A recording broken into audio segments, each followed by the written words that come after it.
आजचे दैनंदिन मानना. Praise the Lord. नवा दिवस नवी आशामध्ये मी आपण सर्वांचं स्वागत करीत आहे. घेऊन वाचूया आजचं वचन. स्तोत्रसंहिता 90:15.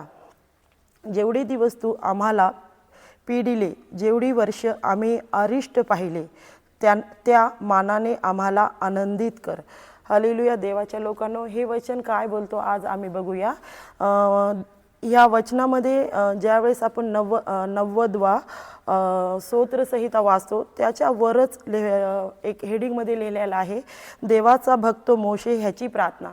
देवाचा भक्त कोण? मोशे. मोशे ह्यानी देवापाशी प्रार्थना केली. बघा, जसे आज आम्ही माणूस रूप आहे, आम्ही जसे एक साधारण व्यक्ती आहोत, तसं पण मोशे पण साधारणच व्यक्ती होता. तो काही खूप मोठा एकदम शूरवीर किंवा मोठा हे नव्हता. जे पण त्याच्या जीवनात होतो तो एक साधारण सरळ माणूस होता, आपल्यासारखा जगणारा माणूस होता. पण ज्यावेळेस मोशाने प्रार्थना केली देवापुढे, पण मोशे असा होता, तो देवाच्या भक्तीत राहणारा माणूस होता. तो देवाच्या वचनावर चालणारा माणूस होता आणि देवाच्या आज्ञावर जीवन हालेलुया काढणारा माणूस होता. पण ज्यावेळेस त्याच्याकडनं काही चुका झाल्या तर त्यांनी त्या चुकांना स्वीकार करून देवापुढे नम्रपणे विनंती केली की जेवढे दिवस तू आम्हाला पिडिले, जेवढी वर्ष आम्ही अरिष्ट पाहिले, त्या मानाने आम्हाला आनंदित कर. त्याला विश्वास होता, देवाने आम्हाला कष्ट दिले, देवाने आम्हाला त्रास दिले, पण देवच आम्हाला आनंद पण देणार आहे. म्हणून त्यांनी देवापुढे जाऊन नम्र भावनेने प्रार्थना केली. तसं आम्ही हालेलुया आम्ही इथं राहताना हालेलुया भरपूर लोक आमच्या आजूबाजूला पण आम्ही बघतो की लोकांमध्ये एक घमंड असतो, एक अहंकार असतो की नाही मी असं करेल पण मी वाकणार नाही, मी माझ्या मानेला असं उंचच ठेवल. असं नाही. माझ्या प्रेमळ लोकांनो, आपल्याला सर्वात मोठी गोष्ट लक्षात ठेवली पाहिजे की आपण एक साधारण माणूस आहे देवापुढं. त्यामुळं आम्ही सगळ्यांपुढं अहंकार केला तरी चालेल, पण देवापुढं कधीच आमचा अहंकार टिकणार नाही. ही गोष्ट आम्हाला समजून घेतली पाहिजे. आणि जर आमच्याकडनं चूक झाली बी तरी आम्हाला देवाच्या चरणापाशी येऊन प्रार्थना केली पाहिजे. कारण की देव जेवढं प्रेम करतो आमच्याशी, तेवढं तो आम्हाला राग पण करणारा देव आहे.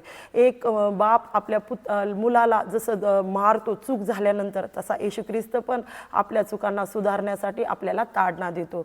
आपली परीक्षा बघतो, त्या परीक्षेत हा मुलगा माझा खरा निघतो का नाही हे तो आपल्याला बघतो. तर त्या परीक्षेत आपण पास व्हायला खूप जरूर आहे, खूप गरज आहे.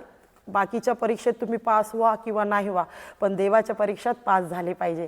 कारण की ते देव आहे, तो येशू ख्रिस्त आहे, हे लक्षात ठेवलं पाहिजे आणि सर्व गोष्टी केल्या पाहिजे.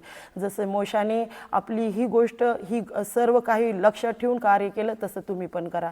या वचनानुसार आपण प्रार्थना करू की मोशेसारखं मन देव आम्हाला पण देव.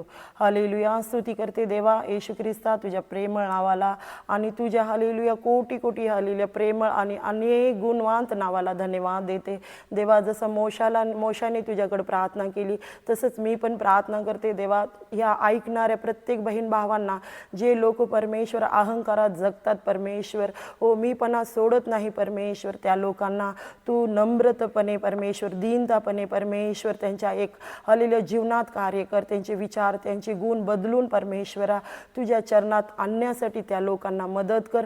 होत नसल देवा तर तू कार्य करणारा सर्व सिद्ध परमेश्वर, सर्व ज्ञानी परमेश्वर आहे. ही छोटीशी प्रार्थना येशू ख्रिस्ताच्या गोड नावात ऐक आणि कबूल कर पिता. आमेन.